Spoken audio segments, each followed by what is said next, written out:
Hello दोस्तों, आज लेकर आए हम सेकंड ग्रेड के सिलेबस से जुड़ता हुआ टॉपिक नंबर दूसरा है हमारा, जिसका नाम है इराब। इराब की मैं कहूँ तो यहाँ पर इसमें से जो हमारा सेकंड ग्रेड का सिलेबस दिया है उसे दूसरे नंबर पर यही दिया है, इराब नाम का टॉपिक है। और इसमें बताएंगे कि इसमें किस तरह से सवालात पूछे गए हैं और किस तरह से इसमें पूछे जाएंगे। इन सब के बारे में डिटेल में बातें करेंगे, लेकिन छोटा सा ही टॉपिक है और इसको हमने दो भागों में डिवाइड किया है।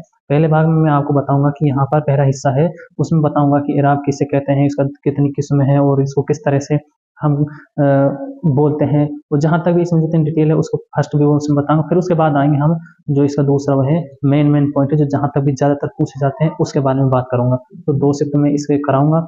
और दोस्तों, हम आपके लिए टॉपिक से जुड़ते हुए क्लास करेंगे और इसमें हम सिलेबस से जुड़ते हुए सवाल क्लास ही जो होंगी, उससे बाहर हम कोई भी किसी भी तरह की क्लास नहीं करेंगे, क्योंकि जो मेन मकसद है हमारा सिलेबस से जुड़ते हुए हमारे सवाल आएंगे वो वही हमें करने हैं। तो दोस्तों चलिए करते हैं शुरुआत। और जहाँ तक मैं आपको बताऊँ, इसको बाइलिंगुअल में पढ़ाऊंगा। आपको पढ़ने में आसानी हो जाएगी और आपको इम्तिहान में कोई परेशानी नहीं होगी। तो चलिए करते हैं इसकी शुरुआत।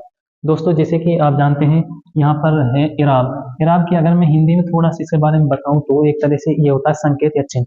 क्या होता है? इसे हिंदी में कहते हैं संकेत। संकेत और दूसरी जगह तो इसे चिन्ह भी कहते हैं, कई जगह इसे चिन्ह भी बोलते हैं। अब आप समझ गए होंगे कि संकेत और चिन्ह क्या होते हैं। यानी कोई चीज है जो हमें पहचान कराती है, किसी के कोई निशानात होंगे या उसकी अलामत होंगी, यही तो होंगे उसकी पहचान।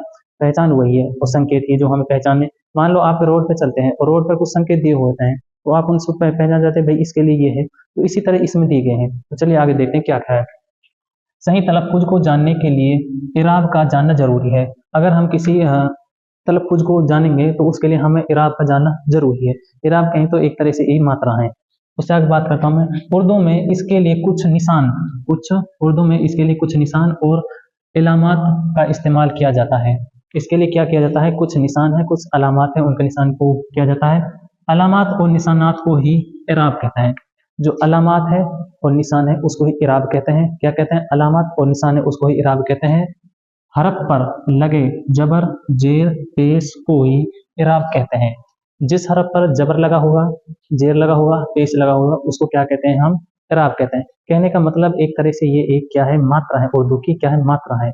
भाई जबर लगाएंगे तो आ की मात्रा जा रही है, जेर लगाएंगे तो ई की मात्रा जा रही है, और पेश लगाएंगे तो ऊ की मात्रा जा रही है। जा रही है नहीं जा रही? तो एक तरह से ये क्या है? उर्दू में ये मात्रा की तरह काम करता है। आगे चलिए।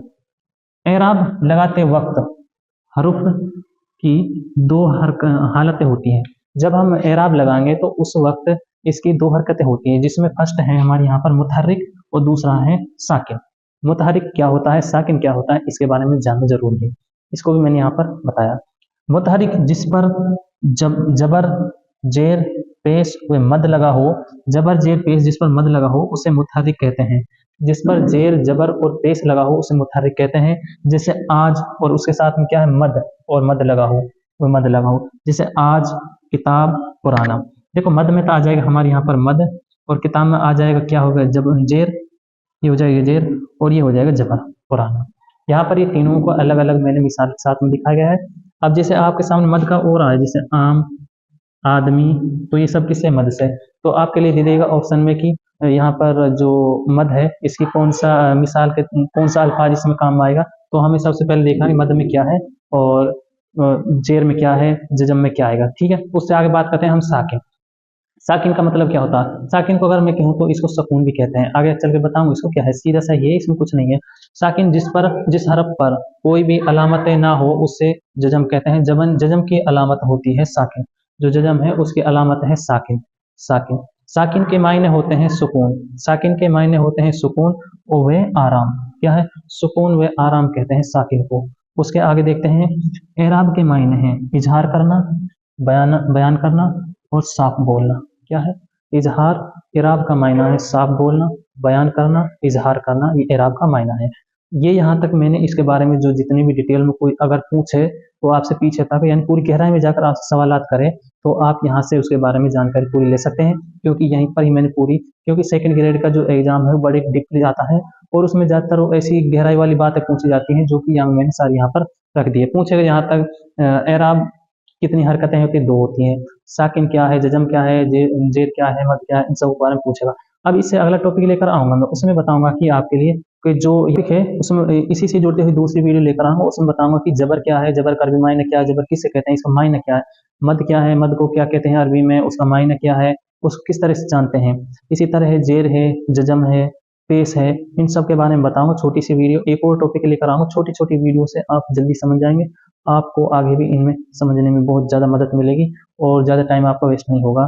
तो चलिए दोस्तों, फिर मिलते हैं, नेक्स्ट टॉपिक लेकर आऊँगा इसी एराब से जुड़ते हुए, आप ज़रूर देखना, क्योंकि हमारा जो टॉपिक रहेगा सेकंड ग्रेड, रीट और फर्स्ट ग्रेड, इन सब में जो टॉपिक आएंगे ये टॉपिक उन सब में काम आएगा। और जहाँ तक भी जितने भी हमारे ये टॉपिक जो क्लास चलेंगी सब कंपटीशन से जुड़ते ही चलेंगे। तो आपको इसमें जिस तरह से तैयारी करनी है, आपने सिलेबस साथ में रख कर करना, क्योंकि मैं सिलेबस से ही पढ़ाता हूँ और अभी मेरे पास में सिलेबस है जिसको मैं लेकर ही पढ़ा रहा हूँ।